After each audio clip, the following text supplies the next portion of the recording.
Land revenue के अंदर appeal क्या होती है, इसका क्या मतलब है और यहाँ पे अपील का क्या कॉन्सेप्ट है, ये देखेंगे इस वीडियो के अंदर। वैसे मैं आप लोगों को पहले बता देता हूँ, ये सबसे आसान टॉपिक है, इसको मिस नहीं करना है यार, ज़रूर तैयार करना पेपरों के लिए। हाँ जी, सबसे पहले तो ये देखें कि भाई अगर रेवेन्यू ऑफिसर ने आपके ख़िलाफ़ ऐसा फ़ैसला दिया है किसी ज़मीन के मतलब एक इशू चल रहा था ज़मीन का, लैंड डिस्प्यूट, उसने फ़ैसला दे दिया कि भाई ये अयाज़ की नहीं, ये अरसलान की ज़मीन है, तो अब आपको फ़ैसला मंजूर नहीं है उस बंदे का, रेवेन्यू ऑफिसर का। अब इसमें रेवेन्यू ऑफिसर कोई भी हो सकता है, कमिश्नर भी हो सकता है, कलेक्टर भी हो सकता है, असिस्टेंट कलेक्टर फर्स्ट ग्रेड या सेकंड ग्रेड का, या तहसीलदार भी हो सकता है। ठीक है जी। आपको रेवेन्यू ऑफिसर का फ़ैसला पसंद नहीं है तो फिर आप क्या करेंगे, आप उसके फ़ैसले के ख़िलाफ़ अपील दाखिल करेंगे, अपील दायर करेंगे, कहेंगे भाई ये मुझे फ़ैसला मंजूर नहीं है, इसको आप तब्दील करें या रिवर्स करें या मॉडिफाई करें। ठीक है जी। तो ये एक चीज़ है रेवेन्यू, लैंड रेवेन्यू एक्ट के अंदर। तो फिर देखते हैं कि भाईजान ये अपील किस तरह दाखिल की जाती है, कहाँ दाखिल की जाती है। ठीक है जी। इसके हवाले से सेक्शन है 161 और 162। 161 और 162 जो लैंड रेवेन्यू एक्ट है 1967 का, वो जनाब हमें अपील के बारे में बताता है कि आपने कब और किसके ख़िलाफ़ कहाँ पे दाखिल करनी है। चलें जी, सबसे पहले तो ये है कि भाईजान आप अपील कहाँ दाखिल करोगे, किसके मतलब किसके पास जाओगे अगर आपका कोई इशू आता है। सबसे पहले तो ये है कि अगर असिस्टेंट कलेक्टर फर्स्ट ग्रेड या सेकंड ग्रेड, नाम याद रखिएगा, असिस्टेंट कलेक्टर फर्स्ट ग्रेड और सेकंड ग्रेड ने, अगर ये दोनों रेवेन्यू ऑफिसर है ना, अगर इन्होंने आपके ख़िलाफ़ कोई फ़ैसला दिया है ना, तो फिर आप किसके पास अपील दाखिल करोगे, जो इनसे बड़ा है, इनसे, इनका जो बॉस है, इनका वो बॉस कौन होता है, वो कलेक्टर होता है। और अगर कलेक्टर ने आपके खिलाफ़ कोई फ़ैसला दिया है तो आपने उसके खिलाफ़ अपील दाखिल करनी है, तो फिर आप किसके पास जाओगे, जो उसका बॉस है, जो उसका बड़ा है, और उसका बड़ा कौन है, वो है कमिश्नर। इसी तरीके से भाईजान अगर कमिश्नर ने कोई ऐसा फ़ैसला दिया है आपके ख़िलाफ़ और आप चाहते हो कि यार कमिश्नर साहब ने गलत काम किया है, मैंने इसके ख़िलाफ़ अपील दाखिल करनी है, और कानून का भी मामला है, पॉइंट ऑफ लॉ का भी मामला है, तो फिर आप कहाँ जाओगे भाईजान, इन सब का जो बड़ा बाप है वो है बोर्ड ऑफ रेवेन्यू। आप वहाँ पे जाओगे और वहाँ पे आप अपील दाखिल करोगे। ठीक है जी। सो अगर एक सब ऑर्डिनेट ऑफिसर ने आपके खिलाफ फैसला दिया है, रेवेन्यू ऑफिसर ने, तो आप उसका, उसके जो जो सीनियर होंगे उसके पास जाएंगे। ठीक है। अब उसमें यह है कि अगर असिस्टेंट कलेक्टर फर्स्ट ग्रेड या सेकंड ग्रेड ने फैसला दिया है तो आप कलेक्टर के पास जाओगे। अगर कलेक्टर ने फैसला दिया है तो जनाब आप अपील दाखिल करोगे कमिश्नर के पास। अगर कमिश्नर ने गलत फैसला दिया है, आई मीन आपकी नज़र में जो गलत फैसला लगता है, तो आप अपील कहाँ दाखिल करोगे, बोर्ड ऑफ रेवेन्यू के पास। ठीक हो गया जी, पहले तो ये क्लियर हो गया।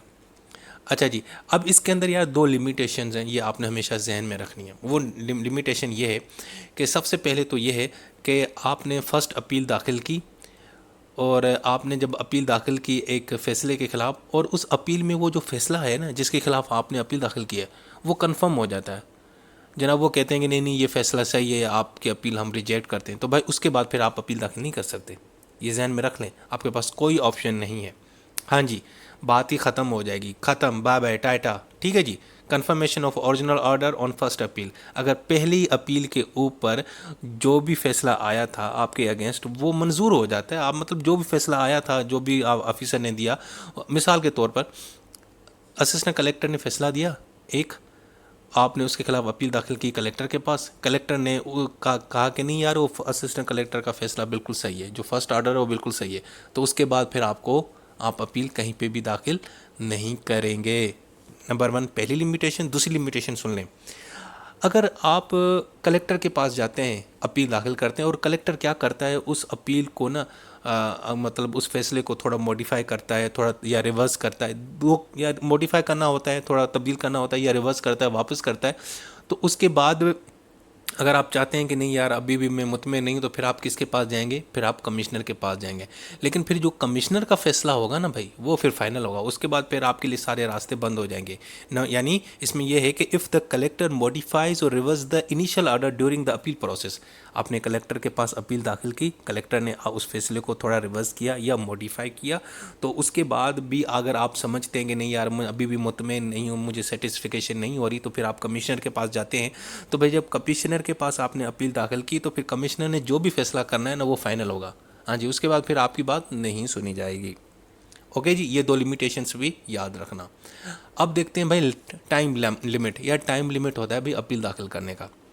मतलब आपके ख़िलाफ़ एक रेवेन्यू ऑफिसर ने फैसला दिया, आप 2 साल के बाद दाग जाते हैं, 3 साल बाद जाते हैं, 4 साल जाते हैं। भाईजान क्या ड्रामा समझा हुआ है क्या? हाँ जी, घर का सिस्टम है क्या? ऐसे तो नहीं होगा ना। तो एक टाइम फ्रेम होता है, ठीक है जी। वो टाइम फ्रेम क्या है? मिसाल के तौर पर अगर असिस्टेंट कलेक्टर फर्स्ट ग्रेड या सेकंड ग्रेड या थर्ड ग्रेड ने आपके खिलाफ फैसला दिया है, तो आपके पास 30 दिन का टाइम है कि 30 दिन के अंदर अंदर आपने जनाब कलेक्टर के पास जाके अपील दाखिल करनी है। इसी तरीके से अगर कलेक्टर ने आपके खिलाफ फैसला दिया है और आपने कमिश्नर के पास अपील दाखिल करनी है, तो आपके पास कितना टाइम होगा? 60 दिन का, यानी 2 माह का टाइम है। उनके बीच में ही आपने अपील दाखिल करनी है। ओके जी। और अगर कमिश्नर साहब ने गलत काम किया है, यानी सॉरी गलत फैसला दिया है, और आपने अपील दाखिल करनी है रेवेन्यू के बोर्ड ऑफ रेवेन्यू के पास, तो आपके पास 90 दिन यानी 3 माह का टाइम है। हाँ, अगर आप अपने टाइम से ऊपर चले जाएंगे ना, तो फिर बात आपकी नहीं मानी जाएगी। ये नहीं होता भाई, अगर आपको अपील दाखिल करनी है तो एक टाइम होता है। मतलब ये क्या कि 3 महीने 4 महीने के बाद किसी ने आपको समझाया, ओ यार ये तेरे तेरे साथ तो हाथ हो गया, ये तेरे ये ज़मीन वो हो गया, फिर आप अदालत पहुँचे, ऐसा नहीं होता। ठीक है जी। इस टाइम फ्रेम को, टाइम लिमिट को आपने ख्याल करना है, और इसी टाइम लिमिट के अंदर और इसी टाइम के अंदर रहते हुए आपने अपील दाखिल करवानी है। अच्छा जी। अब इसके साथ 2 अहम पॉइंट्स हैं इसी सेक्शन 161 और 162 के अंदर दर्ज है। वो ये है कि अगर आपने रिव्यू दाखिल किया और रिव्यू के अंदर जो पुराना फ़ैसला है, ठीक है ना, जो भी फ़ैसला था आपने उसके ख़िलाफ़ रिव्यू में गए और उसको मॉडिफाई कर दिया गया या रिवर्स कर दिया गया, तो फिर उस फैसले को भी ओरिजिनल फैसले की तरह ट्रीट किया जाएगा और आप फिर उस फैसले के ख़िलाफ़ अपील भी दाखिल कर सकते हैं। ये बात समझ आई? दोबारा समझाता हूँ। देखें, रिव्यू में आप गए, अपील में नहीं, रिव्यू में गए। आप रिव्यू में गए एक फ़ैसले के ख़िलाफ़, उस फैसले को थोड़ा तब्दील कर दिया गया। अब उसके बाद वो जो फैसला है ना, उसको आप एज ए ओरिजिनल ही कंसीडर करेंगे, ठीक है ना, और फिर आप उसके खिलाफ भी अपील में जा सकते हैं।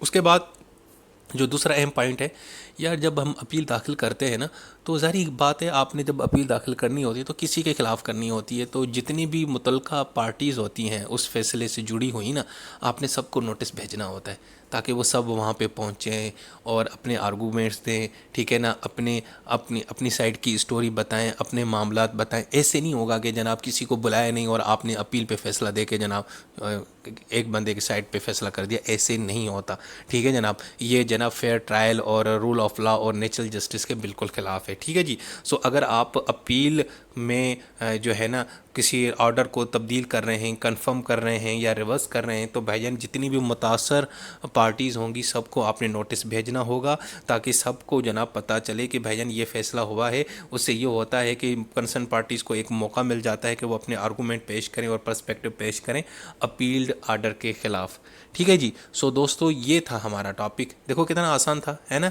बड़ा आसान है। और यही आपने हेडिंग्स इसी तरह लिखनी है। वैसे जो नोट्स गाइड्स में बड़ी मुश्किल से लिखी हुई है, मैंने इसको थोड़ा सा आसान किया है अपने हवाले से।